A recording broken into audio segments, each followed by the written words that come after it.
Everyone. Hey, how you doing?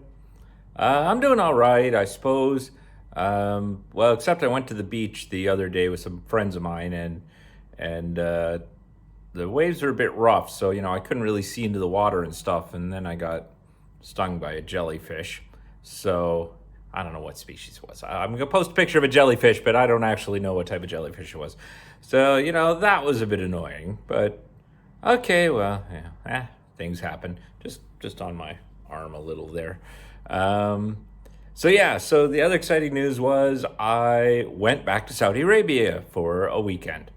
Once again, something was happening in Saudi Arabia. In this case, falcon and camping exhibition.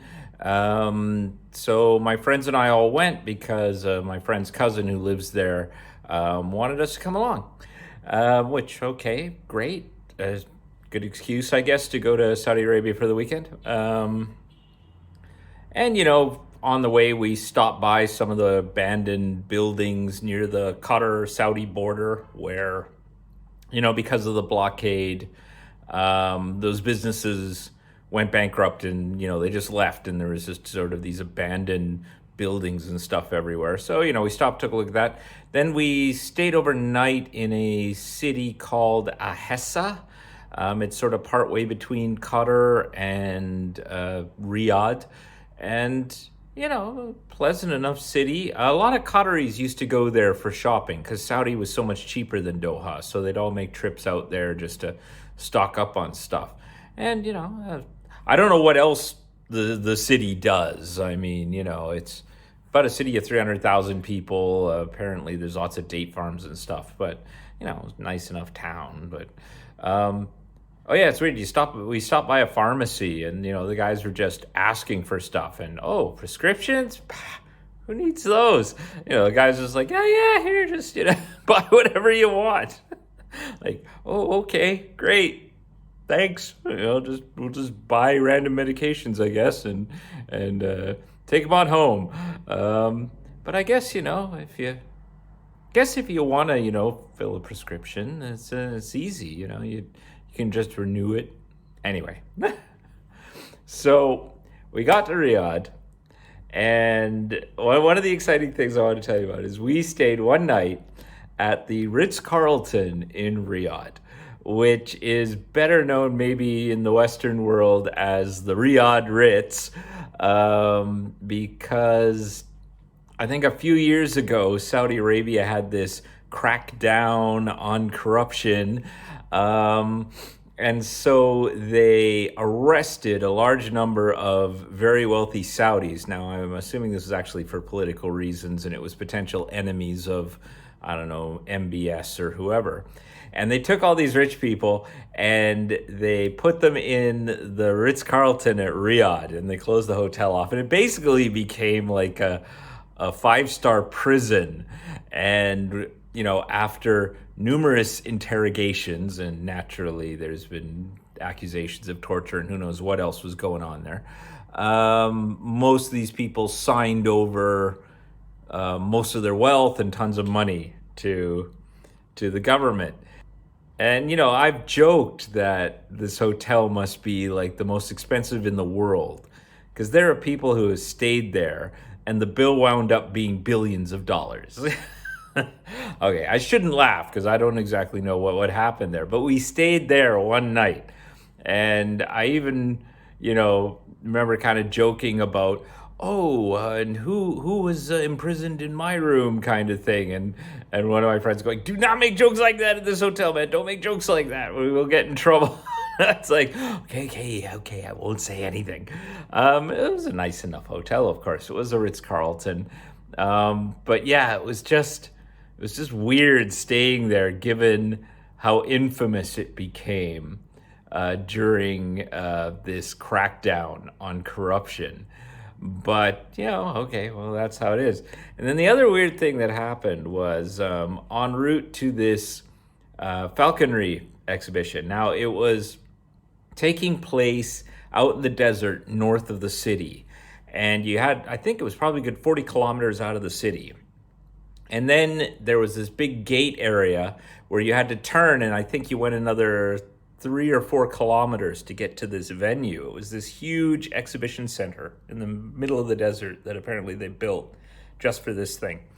And my friend's cousin was in the car ahead of us with his sons and a guy in a suit who I hadn't been introduced to yet, but then I found out later was his bodyguard.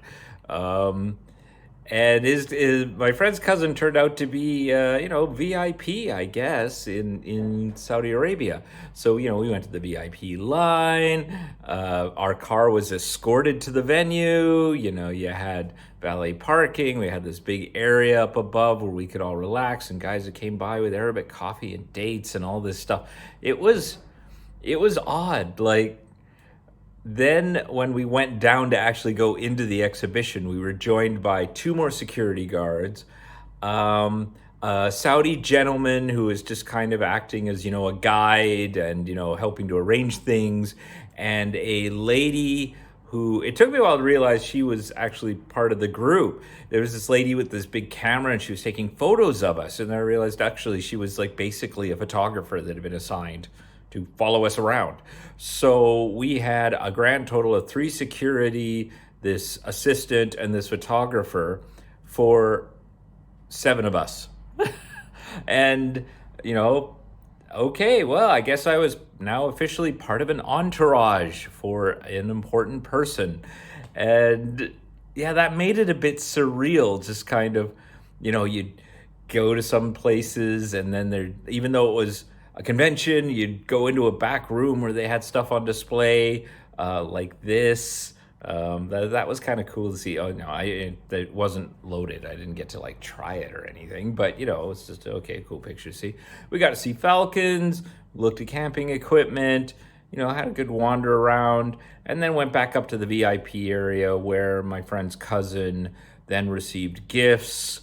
And thank yous for attending this exhibition, and then some more photographs with other people. I'm not sure, of course, who they all were, but probably important people as well. And then we were off, and so I got to experience VIP Saudi treatment.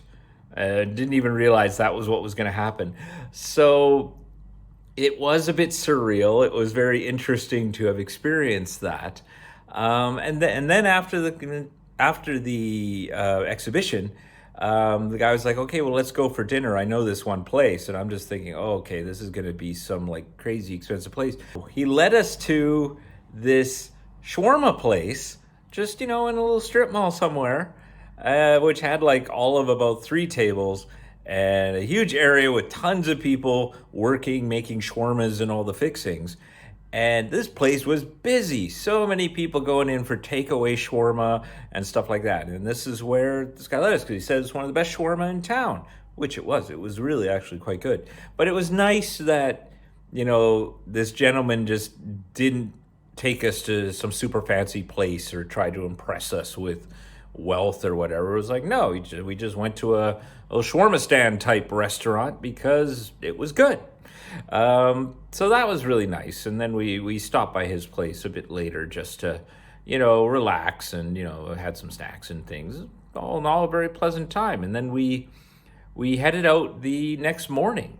The next morning we drove back. It takes about 5 to 6 hours, but, we had a nice time. I think, for my friends, visiting Riyadh is a lot about the journey rather than the destination. They just love the fact that they haven't been able to go to Riyadh for years. So, hey, let's get in a car. Let's go into Saudi Arabia. We can now drive around. We get to see things.